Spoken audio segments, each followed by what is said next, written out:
बिस्मिल्लाहिर्रहमानिर्रहीम। आज का लेक्चर कुरान से रिलेटेड है, जिसका पहला हिस्सा तो इंतहाई सिंपल है, लेकिन दूसरा हिस्सा बहुत ही अहम है, जिसमें मैं आपको बताने वाला हूँ जो पारे, मंजिल, रुकू वगैरह है, आए ये हुजूर सल्लल्लाहु अलैहि वसल्लम ने इसी तरह ये हुदूद लगाए थे या नहीं, इसकी हकीकत क्या है, ये मैं आपको आज के लेक्चर में बताने वाला हूँ।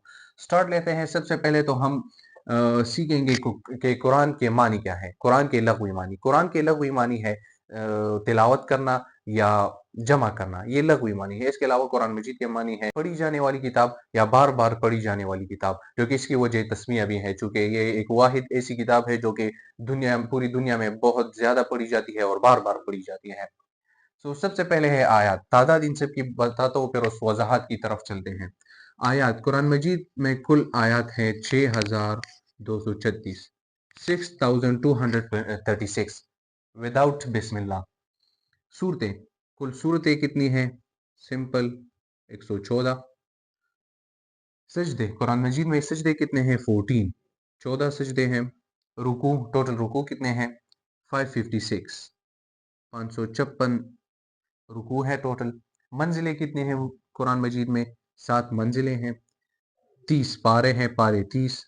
अब ये वजाहत की जो चीज है वो ये 3 है, क्योंकि सूरतें तो आयत सिंपल आयतें वर्सेस ऑफ कुरान, सूरतें 114 सूरतें हैं जो नाजिल हुई है। 14 सजदे जो सजदे तिलावत है, जो आयत कुरान मजीद में मुख्तलिफ मकामात पर सजदे आते हैं, तो आयत की तिलावत करने के बाद हमें सजदा करना पड़ता है, जो कि वाजिब है।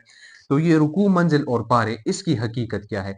क्या ये हुजूर सल्लल्लाहु अलैहि वसल्लम ने ये हदूद लगाए थे कि यहाँ से यहाँ तक एक रुकू, ये दूसरी रुकू, ये पहला मंजिल, ये पहला पारा, ये दूसरा पारा, ये 30 पारे, ये किसने किए? हुजूर सल्लल्लाहु अलैहि वसल्लम ने किए? तो जी नहीं। ये जो रुकू, मंजिल और पारे हैं, ये हुजूर सल्लल्लाहु अलैहि वसल्लम के वक्त में ये नहीं थी।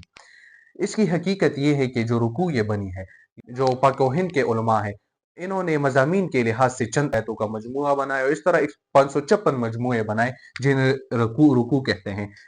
तो ये इसकी हकीकत है। मंजिल क्या है? मंजिल जो है ये सहाबा कराम रज़ियल्लाहु अन्हुम के दौर से कुरान मजीद में शामिल है। असल में मंजिल के मुतालिक 2 अक़वाल है। एक कौल ये कि हज़रत उस्मान रज़ियल्लाहु अन्हु एक दिन में जितना कुरान की तिलावत कर सकते थे, इसे एक मंजिल कहते हैं या मंजिल कहते हैं। इसके अलावा दूसरा कौल ये है कि सहाबा कराम रज़ियल्लाहु अन्हुम ने कुरान मजीद को 1 हफ्ते में ख़त्म करने की गर्ज़ से 7 हिस्सों में तक़सीम किया। मतलब एक निशानी सी लगा दी कि हम एक दिन में इतना तिलावत करेंगे तो 7 दिनों में हम कुरान ख़त्म कर पाएँगे।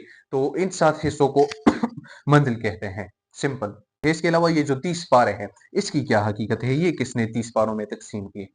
देखिए, पहला पारा, दूसरा पारा, तीसरा। इसकी हकीकत ये है कि ताबीइन ताबीइन वो लोग जिन्होंने वो मुसलमान जिन्होंने सहाबाए कराम को देखा हो। तो ताबीइन ने कुरान मजीद को 30 दिन में ख़त्म करने की गर्ज़ से इसे 30 हिस्सों में तक़सीम किया। मतलब 114 सूरतें मौजूद थी, उन्होंने कुरान मजीद को 30 हिस्सों में तक़सीम किया कि एक दिन में हम इतना पढ़ेंगे तो 30 दिन में हम कुरान ख़त्म कर पाएँगे। यानी कुरान को 30 दिन में ख़त्म करने की गर्ज़ से उन्होंने 30 हिस्सों को तक़सीम किया, यानी 30 पारे बनाए। तो उन 30 हिस्सों को हम पारे कहते हैं। हुज़ूर सल्लल्लाहु अलैहि वसल्लम के दौर में, मतलब ये जो आज हमारे सामने कुरान मजीद मौजूद है, यही 114 सूरतें इसी तरतीब से थी। लेकिन अब ये जो हुदूद बन गए कि ये पहला पारा है, ये दूसरा पारा है, ये हदूद, ये हुज़ूर सल्लल्लाहु अलैहि वसल्लम ने नहीं लगाए थे। इसी के साथ हमारा लेक्चर इख्तिताम पज़ीर होता है।